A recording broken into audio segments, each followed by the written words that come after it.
In the past few weeks, I've posted part 5 of both the English-friendly Super Famicom games and the Super Famicom RPG series. That's a lot of games I've blathered about, so to make things a little simpler, I thought I'd make a list of the 13 best games that have never been released outside of Japan. So just so you know, I'm disqualifying stuff that has been released in other formats. For example, no Twin Bee Rainbow Bell Adventure since that's on the Europe Wii Virtual Console, no Tactics Ogre since that got released for PS1 and PSP in the US, no Mega Man & Bass since that got released in North America on Game Boy Advance, you get what I mean. I think the games I picked all stayed in Japan, unless they were buried on some big collection package or something like that. Also, yeah, it'd be very easy to fill this entire list up with JRPGs, but I'm gonna try and stay away from that and make an effort to include some different genres. 13. Gunpowder Gunman's Proof is a top-down adventure-style Zelda clone, but with more of a science-fiction Wild West motif. This is a game you could play without an English patch, but it's actually a pretty funny game when it's translated, so you'd be missing out. This game is more action-oriented than puzzle-solving, and it plays a little like Zombies Ate My Neighbors in Zelda's clothing. If there's a flaw in this game, it's how slowly the screens load when moving from room to room, but other than that, this game is great fun that holds up really well today.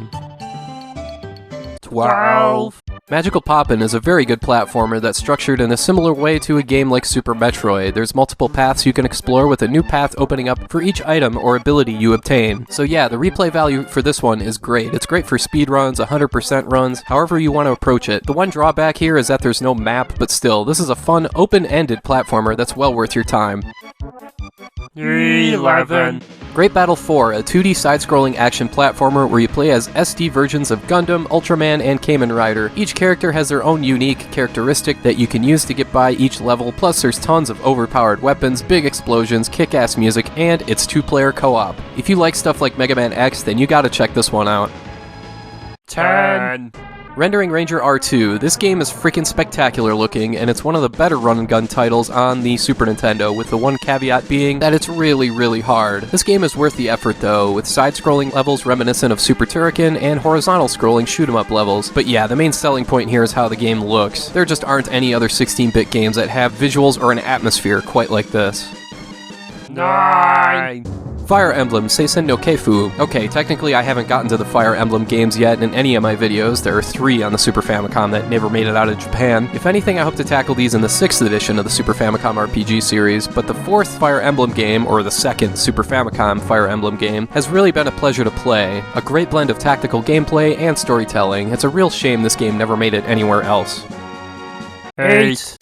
Makuros Scrambled Valkyrie. This is easily one of the 4 or 5 best shoot-'em-ups on the Super Nintendo period, up there with stuff like Axelay, Space Megaforce, and UN Squadron. 3 very different playable characters, all with different speeds and different weapons, but all have the ability to steal enemy ships and have them fight alongside you. The difficulty is tough, but forgiving and fair, so it's accessible to people even if you're not that high on shoot-'em-ups. 7. Gundam Wing Endless Duel is the complete package when it comes to fighting games. It's fast, it's smooth, it looks fantastic, and the fighting mechanics are reasonably easy to pick up. Yeah, this game gets pretty damn hard in story mode as the last few characters are absurdly difficult, but as a one-on-one versus fighting game against a friend, this game is tremendous fun. 6. Super Bomberman 5 is arguably the best Bomberman game ever since it has both the best single-player campaign as well as the best multiplayer options available. There's 9 characters including a Create a Character mode, 10 maps, 3 more that can be unlocked, and all the greatness you've come to expect from 16-bit Super Bomberman, except this time having both a great single-player and multiplayer mode. 5. Great Battle 5. Here's a game that combines the excellent action platforming of Great Battle 4 with a gallery shooter on par with Wild Guns. And yes, this game is 2-player co-op. You just can't beat that. Even better, this is a game where you don't really need an English patch to progress. You can just plow right through, ignore the text, and enjoy the action. Sadly, this cartridge has become a bit pricey, but any way you're able to play Great Battle 5, do it. It's awesome. 4. Live a Live is one of my personal favorites I've discovered since I started this channel project thing. It's 7 different storylines and 7 different gameplay modes that you can play in any order, and they all cleverly come together at the end to form 2 more stories. In one story you're in feudal Japan, in another you're a professional wrestler, another you're a robot where there's no combat at all. This is one of the most innovative games I can remember playing. Definitely check this one out. 3.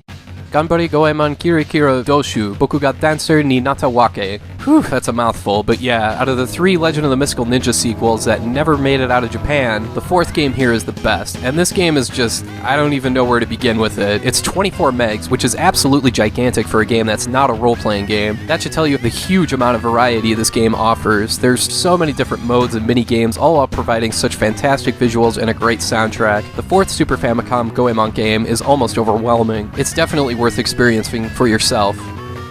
2. Seiken Densetsu 3, another game with awesome visuals and a memorable soundtrack, in addition to the addictive gameplay that Secret of Mana started, but Seiken Densetsu 3 improved upon. The top-down combat here is so much fun. I understand some people don't care for the story aspects here, but I have to respect the scope of this game. The sheer amount of paths and characters make this game gigantic, and the core gameplay is so good that it makes each path worthwhile so you get your money's worth. This game is great, but it's not quite as good as 1.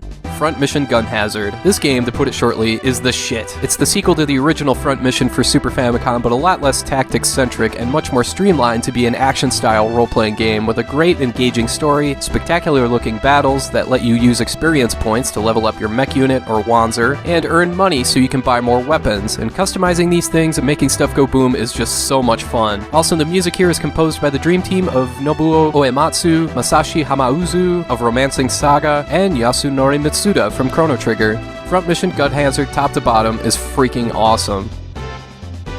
Anyway, that's all I got for now. Thanks for watching, and I hope you have a great rest of your day.